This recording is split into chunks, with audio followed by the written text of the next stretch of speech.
Olá, seja bem-vindo ao Religare Conhecimento e Religião.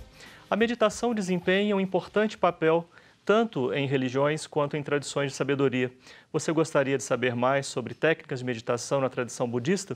Aqui no estúdio eu converso com a instrutora do Centro de Estudos Budistas Bodhisattva, Márcia Baja. Seja bem-vinda, Márcia. Prazer recebê-la aqui no Religare. Obrigada, Flávia. A alegria, acredite, é toda minha. Nossos programas estão disponíveis no canal do YouTube Religare Conhecimento e Religião. Acesse e compartilhe com seus amigos. Márcia, para a gente começar a falar sobre esse tema de meditação no budismo, talvez seja interessante a gente começar falando de que concepção de budismo nós estamos mencionando aqui, né? Sim. Como é que você compreende a tradição budista?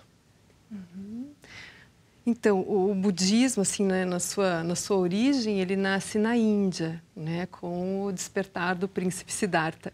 Então, o budismo começa dentro do hinduísmo, ali, da tradição, né, do hinduísmo.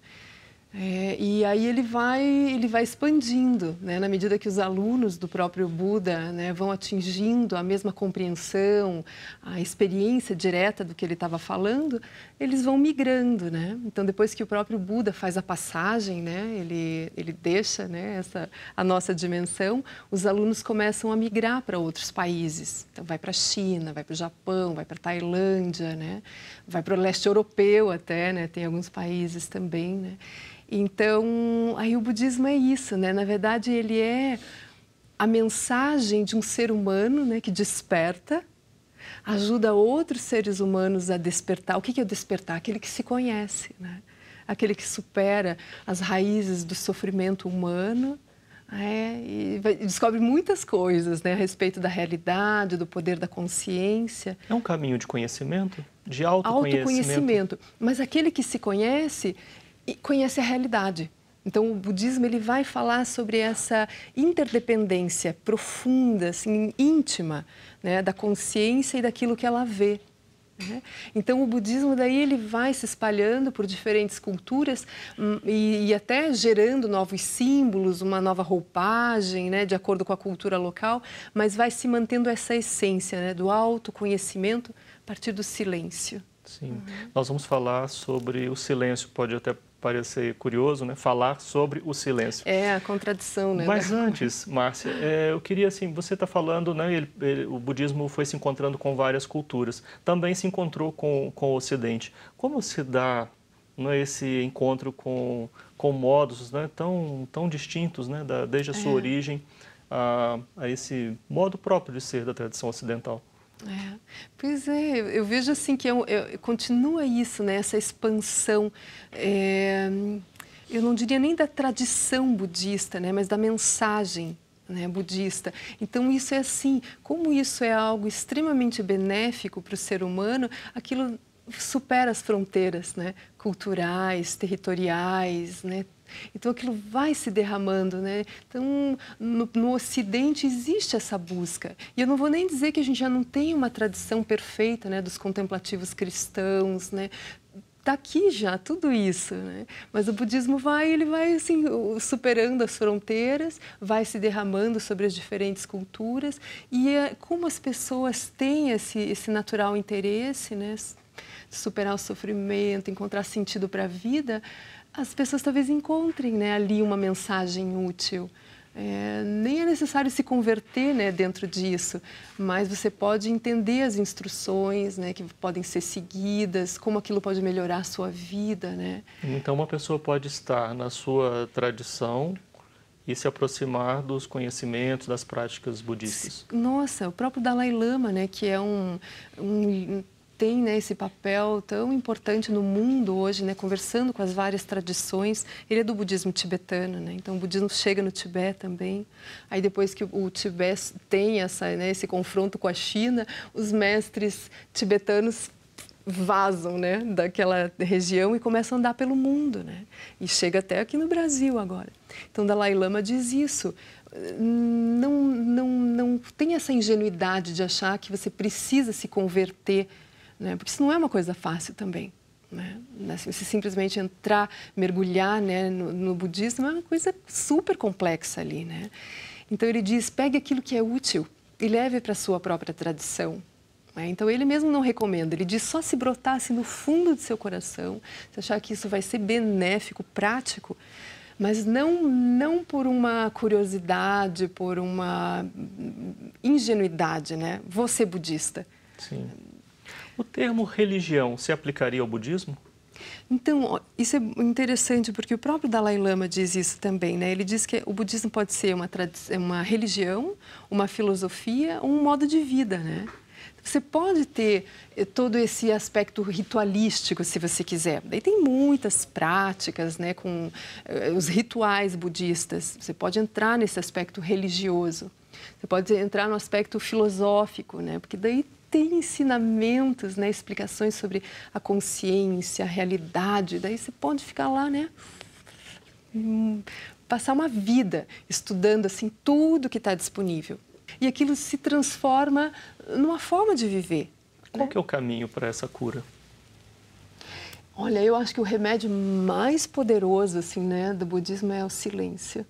E eu acho até porque isso não tem fronteira mesmo, né? De linguagem, de símbolos. Então, assim, silêncio todo mundo vai entender, né? Que é possível.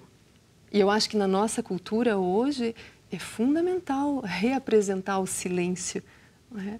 Não como uma ausência, né, de experiências, mas como um momento mesmo de você se conhecer, de se curar, observar melhor o que está acontecendo, rever sua vida, seus propósitos e descobrir aspectos muito profundos da vida que passam batido. Existem técnicas para essa experiência do silêncio? Sim. Porque, pelo que eu entendi, não é um mero calar. Não. Afastar-se. Não, até quando eu falo do silêncio, ele não é o silêncio grosseiro, por exemplo, isso que falou, a ausência do som. Sim. É algo mais profundo, é a natureza da nossa mente, é silenciosa.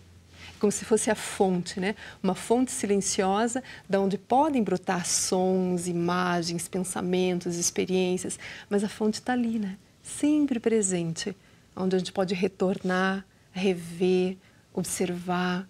E esse silêncio começa a caminhar conosco, né? Nos sustentar ao longo da vida. Ele nos protege de nos perdermos no movimento. Né? Então, quando esse silêncio se instala, né, através da meditação, como se a gente agora tivesse uma presença viva o tempo todo. Né? Você não está inconscientemente, automaticamente vivendo. Não, você está presente, você está fazendo as escolhas momento a momento, está olhando as circunstâncias, avaliando qual que é a melhor resposta. Vivendo o cotidiano da vida. Sim, só que saindo do automático. Eu acho que o mérito maior da meditação é nos tirar dos padrões e nos colocar de forma viva, dialogando a cada instante com o que ocorre, sem você jogar padrões de resposta. Como se você pudesse viver o frescor da própria infância, né? Que está descobrindo a cada instante muitas possibilidades de resposta, de comportamento, de pensamentos. Nós poderíamos falar sobre isso de um tomar consciência?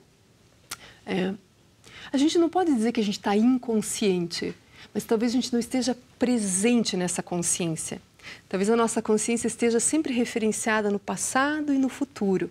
E a gente se sente consciente, mas a gente não está conscientes e presentes, lidando com o que de fato ocorre. A gente acaba vivendo o momento presente referenciados.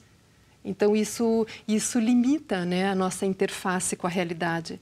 Porque eu vou trazendo pressupostos, coisas que eu estabeleci no passado, memórias, e que, de alguma forma, eu forço a barra do momento presente para repetir aquilo ou para evitar algo que eu não quero que aconteça, né?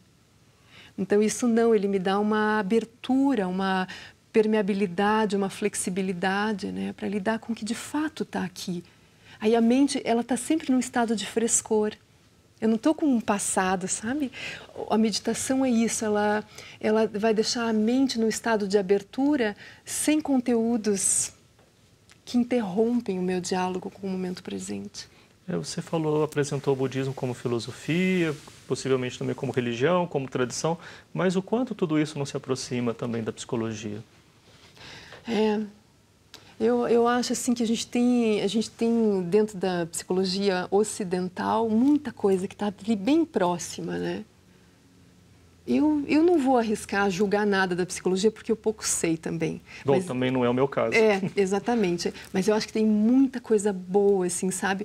Eu acho interessante, por exemplo, o diálogo do budismo com o Ocidente, né? Se o budismo quiser realmente penetrar nas raízes aqui e nascer com a cara do Brasil, com a cara, né, do país que seja, tem que entender a psicologia, que são as memórias desse lugar. Então, as memórias, por exemplo, de um brasileiro é muito diferente das memórias de um tibetano. Você vai ter outras raízes, outras nós, outros traumas, outras dificuldades. E a psicologia ocidental está nisso, né? Está ali o tempo todo vasculhando.